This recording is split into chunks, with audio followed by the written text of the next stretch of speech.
আমার আগের ভিডিওতে তোমরা তো দেখেইছো ক্ষীরপাই মন্দিরের বড় মাকে। ইনি হলেন ক্ষীরপাই মন্দিরের ছোট মা। খুব জাগ্রত এই মা, তাই দূর দূরান্ত থেকে ভক্তরা ছুটে আসে মায়ের দর্শনে।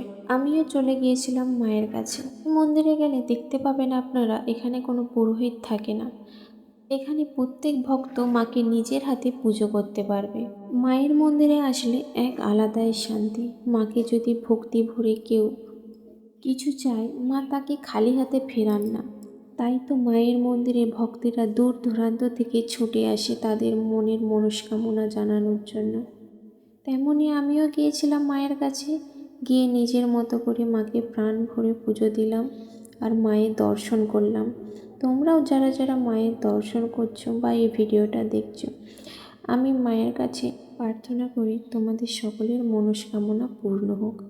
আর যারা যারা এই ভিডিওটা দেখছো তারা শেয়ার করে দিও, যাতে সকলেই মায়ের দর্শন করতে পারে।